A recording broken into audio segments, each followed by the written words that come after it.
what I just read in this chapter of The Promised Neverland, there was something very rare that happened. Something that normally does not happen. It can happen, but not a lot. It's very, very rare. And especially in a series like The Promised Neverland, that can have some very controversial topics, like, you know, kids being cattle and all of that. And the topic is religion. Now, I want to bring up a quick example here, just to get the point across. Normally, in controversial manga that have topics that are very dark and all that, you have stuff like Berserk, to where religion in Berserk, it's always on the side of evil. A lot of times, anime and manga, religion is actually on the side of evil. They're not actually good guys at all.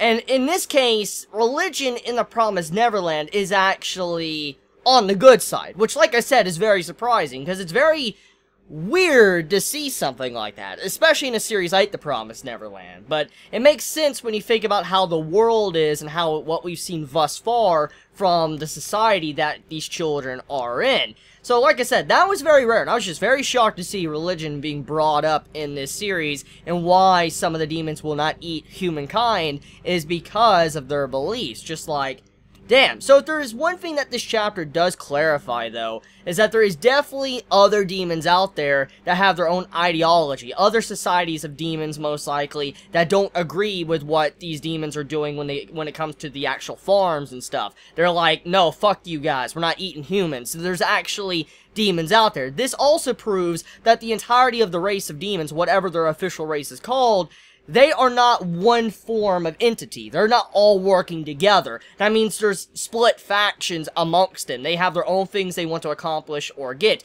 We did see a demon early on, like a couple chapters ago, that was kind of brain dead, didn't have any intelligence. We saw the difference between the farm demons and the demons in the wild, but the point stands is that regardless of those type of demons, I was thinking that maybe all intelligent demons were probably working together, one coexistence, wanting one certain thing. But now seeing this, it's confirmed now that there is demons out there very similar to how human society is. It's kind of like this. When we think of our society in real life, you have different countries, you have different religions, you have different viewpoints on how things should be handled, you have different, you know, politics, and that is what this chapter is trying to let us know, that there is demons out there with completely different viewpoints that will definitely help out the children. There's probably even organizations out there filled with demons that want to help humankind actually have rights. So there's probably demons out there that like want humans to have rights, and you also have it probably where demons like, fuck you, no. And maybe there's a small portion that want humans to have civil rights. So that's what's going on here. You can clearly see that there is disputes amongst the demons. And they're not, you know, an actual race that constantly works together. So I do like that. I like how this chapter clarified that. Now, speaking of the overall religious point of view of, you know, some of these demons, this lets us also know that demons can have religion. It's not just politics, companies trying to earn money, or eat children because, you know, they're good for them or whatever, the brains are very good. We also now know that there is religion in this world. That means that there's probably other religions. Maybe not just one certain religion. There's probably some religions out there that have a completely different belief system than how these demons are in this chapter. Like, okay, for an example, in this chapter, we found out that these demons, they will eat anything, but they refuse to eat humans. They will not eat human meat. But that could not be said for everyone that probably has a religion in this society, because if there is different viewpoints, there's probably religions very similar to our religions in real life, because there's some religions out there that don't eat pork. That is a real thing. And that you can probably put they don't eat human meat similar to how some of our religions in, you know, our society, we won't eat pork. And so, there might be religions out there that are completely fine with eating, you know, humans, but they just go about it a little bit of a different way. So, clearly, this chapter went a little bit deep and very mature, and honestly, I was surprised that the writer actually is willing to even have this topic in the series to begin with, because it's something very controversial, and I was just surprised to see it actually, for once, religion in a manga is actually on the side of good, or in this case, for the humankind, our MCs. So, besides that, we do know one thing. We are finally getting information on what happened to the world. Where are the children? Like I've said many, many times, I don't want to dive back into it again because I've discussed it many times. I just want to quickly get the brief summary out of the way. We don't know if these children are on a different planet. We don't even know if this is Earth anymore. They could be on Earth, but the entire ecosystem has changed. And there could have been thousands of years that have passed since when humanity fell. We have no fucking idea what's really going on in the world. So, whatever's gonna happen next chapter is going to finally actually concrete where we're at and kind of where the plot can go from this point forward. So, the next chapter is very critical. A very critical chapter of this series, because it will determine what type of series The Promised Neverland is going to be. Is it going to be a series about adventure, traveling through space? Is it going to be a series about trying to, get civil rights happening for humankind? Is it, an entire series about trying to overthrow the demons, kill all of them off besides the good ones? I mean, there's so many directions that this series can go, and the writer has a lot of potential right now. So, whatever happens next chapter, next week, will determine the course of this series, and depending on how it's done, will determine if this series lasts or doesn't last. If it becomes a long-running shonen, a very long-running shonen, or it becomes a shonen that will eventually die off in maybe 50 to 100 chapters from now. Now, speaking of which, speaking of popularity and stuff, this is something I want to talk about.